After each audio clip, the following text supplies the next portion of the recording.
నమస్తే. ఇన్నాళ్ళు నన్ను సపోర్ట్ చేస్తూ, ఎంకరేజ్ చేస్తూ మీ ప్రేమని నాకు అందిస్తున్న ప్రతి ఒక్కరికి కృతజ్ఞతలు. అలాగే ఈ వీడియో కూడా ఖచ్చితంగా మీకు ఉపయోగపడుతుంది. లైక్, షేర్ అండ్ సబ్స్క్రైబ్ చేసి మీ సపోర్ట్‌ని నాకు అందించండి. అలాగే ఈ వీడియో పట్ల మీకున్న అభిప్రాయాన్ని కామెంట్ సెక్షన్‌లో కామెంట్ చేసి తెలియజేయండి. ఇప్పుడు వీడియోని చూద్దాం. జ్యోతిష్య శాస్త్రం ఒక అద్భుతం. వేదాంగమైన జ్యోతిష్య శాస్త్రం అనేటువంటిది మానవ జీవన గమనానికి ఒక వరం. జ్యోతిష్య శాస్త్రం నీ జీవితంలో వెలుగునింపే ఒక భాష. ఆ భాష నీకు అర్థమైతే ప్రకృతి నీతో మాట్లాడుతుంది. అస్ట్రాలజీ నేర్చుకోవాలి అనుకునే వారికి అద్భుత అవకాశం. మురళీధర శర్మ గారి అస్ట్రాలజీ క్లాసెస్ అతి త్వరలో మొదలు కాబోతున్నాయి. 100% జాబ్ గ్యారంటీ. వివరాల కొరకు సంప్రదించండి. నమస్తే, వెల్కమ్ టు అవర్ ఛానల్. నేను పద్మిని. ప్రస్తుతం పాటు ప్రముఖ ఆధ్యాత్మికవేత్త, ఆస్ట్రాలజర్, అలాగే లైఫ్ కోచ్ సుధా గారు మనతో పాటు ఉన్నారు. మాట్లాడదాం. సుధా గారు నమస్తే అండి. నమస్కారం పద్మిని. సుధా గారు రాశి ఫలాలు చెప్పబోతున్నారా? అవునవును, మరి వచ్చేది అందరికి ఇంట్రెస్ట్ అదే కదా, మరి Yeah, చాలా definitely. ఇంట్రెస్ట్. సో రాశి ఫలితాలు ఆగస్ట్ నెల 1 నుంచి 31 వరకు మొత్తం ఎలా? నెల మాట్లాడుకుందాం. Mm. ఫస్ట్ ఎప్పుడైనా రాశి ఫలాలు మాట్లాడుకున్నప్పుడు మనం గోచారం మాట్లాడుకోవాలి, ఇంకా Ah. తప్పదు. Mm. సో మనకి తెలుసు, ఇప్పుడు రాహు ఏమో మనకి మీనంలో ఉన్నారు. ఇప్పుడు మేషంలో ఏమి ప్లానెట్స్ లేవు. అవును. మళ్ళీ ఏమో వృషభంలో జూపిటర్, మార్స్. అంటే ఏంటంటే ఈ రాశికి అధిపతి కూడా ఇక్కడ మనకి వృషభంలో ఉన్నారు. మళ్ళా మిథునంలో ఏం లేరు. సన్ ఏమో ఇక్కడ మనకి కర్కాటకంలో ఉన్నారు. Mm. సో ఆయన ఏంటంటే దిగుతున్నారు 16th, ఇక్కడ రాసా అందుకనే డేట్ 16th దిగుతున్నారు అనమాట Ah. సింహానికి. సో ఆ గోచారము మెయిన్ గోచారం మళ్ళాను. Mm. ఇంకా ఏంటంటే మనకి సింహంలో మెర్కురీ, వీనస్ ఉన్నారు. మళ్ళీ ఇంకో మోస్ట్ ఇంపార్టెంట్ ఏంటంటే మెర్కురీ రిట్రోగ్రేడ్ అవుతున్నాడు అనమాట. ఓకే. 5th ఆగస్ట్ నుంచి 5th 6th around that time. Mm. మళ్ళీ ఆయన రిట్రోగ్రేడ్ అయ్యి కర్కాటకానికి వెళ్తున్నారు. Mm. ఈ మంత్ అంటే ఆగస్ట్ నెల ఆఖరికి వక్రగతి ఉంది. వక్రగతి ఉంది అండ్ వెళ్ళడం కూడా కర్కాటకానికి మొత్తం వెళ్తున్నారు. అదే. Mm. సో నెక్స్ట్ మనకేమో కన్యలో మనకి కేతు ఉన్నారు అనమాట. మనకి ఆల్రెడీ తెలుసు శని రిట్రోగ్రేడ్ అయ్యారు June 30th నుంచి, అంటే జూలై నుంచి రిట్రోగ్రేషన్ లో ఉన్నారు అనమాట. November 15th వరకు రిట్రోగ్రేషన్. సో ఇవి పరిస్థితి అనమాట. గోచారం ఇలా ఉంది. ఇలా ఉంది ఈ పరిస్థితి. ఈ ప్లానటరీ పొజిషన్ బట్టి మన గోచార రీత్యా మనం మాట్లాడుకోవాలి. Mm.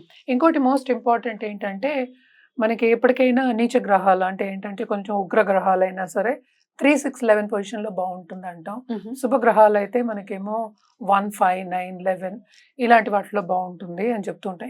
ఎక్కడి నుంచి?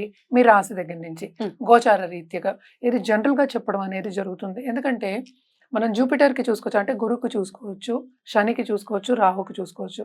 మిగతావన్నీ చిన్న గ్రహాలు. అంటే చిన్న గ్రహాలు అంటే ఒక నెలకి మారుతూనే ఉంటాయి కదా. Ah. సో ఇవన్నీ చూసుకున్నప్పుడు ఏంటి ఎక్కువ మనం కాన్సన్ట్రేట్ చేసేది మెర్కురీ, వీనస్ అంత కాన్సన్ట్రేట్ చేయము. మిగతా పెద్ద గ్రహాల మీద కాన్సన్ట్రేట్ చేస్తాం. అంటే రాహు, జూపిటర్, మళ్ళా శని. Most Obvious. రాహు ఉంటే Mm. మరి కేతు, కేతు yeah. అంతే కదా. Yeah. రెండు ఒకటే. ఆపోజిట్ కదా. Mm. ఆపోజిట్ కనుక తప్పక అవి చూసుకోవాలి. Mm. ఎందుకంటే 1.5 years ఉంటుంది అది. ఉంటాయి. ఇవన్నీ ఏంటంటే మనం జనరల్ గా మాట్లాడుకుంటున్నాం. Mm. ఎప్పటికైనా సరే మనం జాతక రీత్యా వాళ్ళకి ఇది జనరల్ సొల్యూషన్స్ కూడా మనం చెప్పేది. ఇప్పుడు Mm. జాతక రీత్యా జాతకం చూపించుకున్న తర్వాత ఒక సొల్యూషన్ ఇవ్వడం కానీ కరెక్ట్ సొల్యూషన్ అని చెప్పేది ఇవ్వడం అనేది జరుగుతుంది. Mm. అలాగే ఒక జాతిరత్నం కూడా. ఇప్పుడు దీన్ని బట్టి మనం జనరల్ గా జాతిరత్నం చెప్తాం, కానీ జాతక రీత్యా ఇంకా చాలా ఉంటాయి. Mm. మనం దశ విశేషాల గురించి కూడా మాట్లాడున్నాము. అలాగే లగ్నం వస్తుంది. Mm.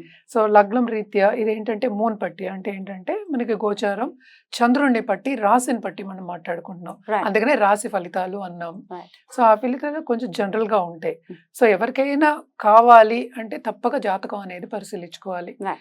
అది పరిశీలించుకోవాలంటే కింద స్క్రోల్ అయ్యే సుధా గారిని కాంటాక్ట్ చేస్తే definitely గా, డెఫినెట్ గా చెప్పడం జరుగుతుంది. mm, అండ్ ఆల్సో ఏంటంటే ఎప్పుడు అపాయింట్మెంట్ సెట్ చేయడం అవన్నీ కూడా చూసుకోవడం జరుగుతుంది. జరుగుతుంది. అపాయింట్మెంట్ అనేది రైట్. తప్పకుండా రాశి ఫలితాలు ఒకసారి చూసుకుందాం. మేష రాశి నుంచి మొదలుకొని మీన రాశి వరకు ఈ ఆగస్ట్ రాశి ఫలాలు ఎలా ఉన్నాయో ఇప్పుడు డాక్టర్ సుధా గారి ప్రొడిక్షన్స్ లో తెలుసుకుందాం. కుంభరాశి వారికి ఆగస్ట్ నెల ఎలా ఉంటుందని అనుకోవచ్చండి? యాక్చువల్ గా కుంభరాశి వాళ్ళకి మనకి తెలుసు శని ఏమో కూడానే కుంభ శని ఎప్పటికైనా బాగా ఇస్తాడు. అవునా? శని ప్రీతి ఉంటే అంతే. కుంభం అంటే ఏంటి? తొణక్కుండా విపరీతం. ఉంటుంది. విపరీతం అన్నమాట. నువ్వు అనుకోనంత ఇచ్చే ఒక ఇది. అందుకనే మూల త్రికోణం కూడా అన్నాం అనమాట. కానీ శని రిట్రోగ్రేడ్ లో ఉన్నారు కనుక అప్స్ అండ్ డౌన్స్ ఈ నెల అంతా అని చెప్పుకోవాలన్నమాట. అదొకటి కాకుండా మనకి 3rd లార్డ్ ఏమో 4th లో పడ్డాడు, అంటే కంఫర్ట్ లెవెల్ కొంచెం తక్కువ ఉంది. 2nd లార్డ్ తో పాటు ఉన్నాడు అంటే మనకి కెరియర్ విస్తరిస్తుంది, కానీ ఖర్చులు చాలా అధికం. Mhm. సడన్ గా లాసెస్ అయ్యే ఛాన్సెస్ ఎక్కువ కనిపిస్తున్నాయి అన్నమాట. అంటే కష్టపడిందే ఏమీ రాదు, శ్రమ పడాలి. చాలా శ్రమ అనేది అధికం. బాధ్యతలు కూడా అధికమే ఈ నెల అంతాను అని చెప్పుకోవాలన్నమాట. ఇంకోటి ఏంటంటే మనకి మార్స్ ఏమో ఐదో ఇంటికి వెళ్ళిపోతున్నారు. అంటే towards end of this month అన్నమాట. అప్పుడు కొంచెం బెటర్ అయ్యే ఛాన్సెస్ ఉన్నాయి. కానీ ఏంటంటే మళ్ళీ ఆటంకాలు ఎక్కడ ఆర్థిక పరిస్థితుల్లో ఆటంకాలు వచ్చే ఛాన్సెస్ కనిపిస్తున్నాయి అన్నమాట. జనరల్గా చెప్పుకోవాలి అంటే ప్రీవియస్ మంత్స్ కన్నా ఈ మంత్ బాగుంటుందని చెప్పుకోవాలి. ఎందుకంటే రిట్రోగ్రేడ్ అయినప్పుడు కొంత ప్రభావం మనకు తెలిసింది ఏంటి, ఏల్నాట్స్ అని ఉందని అందరికీ తెలుసు ఆల్రెడీ ఉంది. కానీ కొంచెం పట్టు విడుపు అనేది ఈ నెల బాగుంటుంది, కొంచెం హ్యాపీగా ఉంటుంది అని చెప్పాలన్నమాట. ఎందుకంటే ఇవి మంచి పొజిషన్స్. సెకండ్ ఏమో 4th లో మంచి ఇదే. మళ్ళీ ఏంటంటే second half of this month సన్ మనకి 7th వస్తున్నారు. 7th లో ఉన్నారు కనుక పార్ట్నర్షిప్ బిజినెస్ విస్తరిస్తుంది. అలాగే దాంపత్య జీవితంలో ఉన్న వాళ్ళందరికీ, వాళ్ళ పార్ట్నర్స్కి, లైఫ్ పార్ట్నర్స్కి చాలా బాగుంటుంది. వాళ్ళ పరిస్థితి మెరుగుపడుతుంది. గవర్నమెంట్తో మనం పని చేయించుకోవాలంటే తప్పక పని చేయించుకోవచ్చు, ముందుకెళ్ళొచ్చు కూడా, బాగుంటుందని. ఎందుకంటే 5th లార్డ్ కూడా మళ్ళీ 7th లోనే ఉన్నాడు. సో వీళ్ళ పిల్లలు బాగా అభివృద్ధి చెందుతారు. అంటే ఇప్పుడు చదువుకునే వాళ్ళు చదువుకోవచ్చు, బాగా చదువుకోవచ్చు, మంచి మార్క్స్ తెచ్చుకోవచ్చు. అలాగే ఏంటంటే ఒక అబ్రాడ్ వెళ్ళి సెటిల్ అవ్వాలి అనుకునే వాళ్ళు, ఎందుకంటే సెకండ్ మనకి రాహు ఉన్నాడు. సో కుటుంబ పరంగా ట్రావెలింగ్ చేసే ఛాన్సెస్ ఎక్కువ కనిపిస్తున్నాయి. అలాగే ఏంటంటే మనకి 8th కేతు ఉన్నారు కనుక తప్పక ధర్మక్షేత్రాలు సందర్శిస్తారు. అంటే ఏంటి, మనకి పుణ్యనది స్నానాలు అనేది తప్పదు, ఒకసారైనా వెళ్తారు. స్పిరిచువల్ గ్రోత్ కూడా ఉంటుంది అని చెప్పాలన్నమాట. కుటుంబ పరంగా మాత్రం చాలా ఎదుగుదల ఉంది అని చెప్పాలన్నమాట. అలాగే ఏంటంటే సడన్ ఖర్చు అనేది అధికం ఉంటుంది. ఎలా వస్తుందో ఖర్చు తెలియదు. సో ఫైనాన్షియల్ ప్లానింగ్ మస్ట్ వీళ్ళకి. ఏల్నాట్స్ ఏంటంటేనే ఫైనాన్షియల్ ప్లానింగ్ వేసుకోవాలి. అలాగే మనం దాంపత్య జీవితం చూసాము అంటే అనుకూల పరిస్థితి నెలకొంటుంది. ఉంది, తప్పక ఉంటుంది.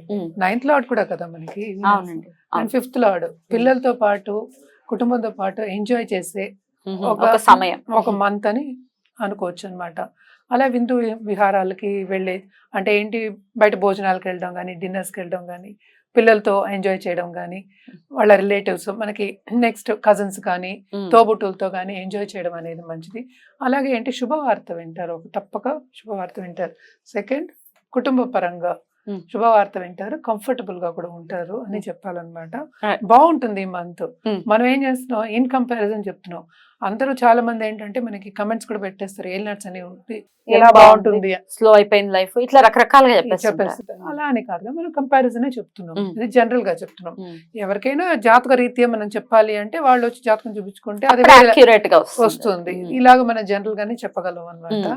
సో ఇప్పుడు చదువుకునే వాళ్ళు కూడా, ఇప్పుడు కుటుంబంలో పిల్లలు అభివృద్ధి చెందాలి అంటే, ఫారెన్ ట్రిప్స్ ఉండాలి అంటే, వాళ్ళు బయటకు వెళ్ళి సెటిల్ అవ్వాలి అనుకునే వాళ్ళందరికీ మంచి ఛాన్స్. స్టార్టింగ్ ఒక బీజం వేస్తారు, నువ్వు ఇందాక అన్నావు కదా, బీజం వేస్తున్నట్టే అన్నమాట. స్టార్టింగ్ పాయింట్ తప్పక బాగుంటుంది అని చెప్పాలి. ఎస్పెషలీ సెకండ్, అంటే towards end of this month Venus కూడా మనకి ఇక్కడికి దిగుతున్నాడు అనమాట, 8th కి దిగుతున్నాడు. సో మంత్ అంతా బాగుంటుంది, అంటే సెకండ్ హాఫ్ చాలా బాగుంటుంది, ఆర్థిక పరిస్థితి ఇంప్రూవ్ అవుతుంది, అలాగే కుటుంబ పరంగా కూడా బాగుంటుంది. కానీ రెమెడియల్ మెషర్స్ మాత్రం తప్పవు, ఎందుకంటే ఏల్నాట్స్ అని ఉంది, సెకండ్ రాహు ఉన్నాడు. అంటే స్వీట్ గా మాట్లాడతారు కదా, వీళ్ళు ఏంటంటే ఎస్పెషలీ భోజనం టైం అంటే ఏంటి, ఫుడ్ ఇంటేక్ దగ్గర జాగ్రత్తగా ఉండాలి అనేది సూచన అన్నమాట. సో ఎక్కువ తినేసి మళ్ళీ బాధపడకూడదు, స్టమక్ కొంచెం సెన్సిటివ్ అయ్యే ఛాన్సెస్ ఉంటాయి. అలాగే జూపిటర్ ఉన్నారు అంటే 4th లో ఉన్నారు కనుక హెల్త్ పరంగా కూడా వీళ్ళకి బాగానే ఉంటుంది. స్టార్టింగ్ ఆఫ్ ద మంత్ కొంచెం ఇబ్బంది పెట్టినా తర్వాత బాగుంటుంది. మరి రెమెడీస్ ఏం చేసుకోవచ్చు అంటే, శనికే రెమెడీ చేయాలి. మండే ఏంటంటే మనం ఈశ్వరుడికి రుద్రాభిషేకం చేయడం కానీ, మహామృత్యుంజయం చేయడం కానీ మంచిది. అలాగే శని భగవానుడికి దానం ఇవ్వడం, జపం చేయడం, శని చాలీస చదువుకోవడం చాలా చాలా మంచిది. దీనికి మనం ఏంటంటే దుర్గా చాలీస కూడా చెప్పుకుంటాం అన్నమాట. సో అమ్మవారిని కొలవడం అనేది చాలా మంచిది. మనకు వచ్చేది శ్రవణ మాసమే కనుక తప్పక అమ్మవారిని కొలిచి ప్రసాదం పెట్టి మనం తినడం, పక్క వాళ్ళకి పంచిపెట్టడం కూడా చాలా మంచిది. రైట్, చాలా బ్యూటిఫుల్ గా ఎక్స్ప్లెయిన్ చేశారు. ఒక మంచి మంత్ గానే ఖచ్చితంగా కన్సిడర్ చేస్తున్నారు కాబట్టి బ్యూటిఫుల్. ఇక నెక్స్ట్ ఎపిసోడ్ లో ఫైనల్లీ మీన రాశి గురించి మాట్లాడుకుందాం. థ్యాంక్ యూ అండి, నమస్తే.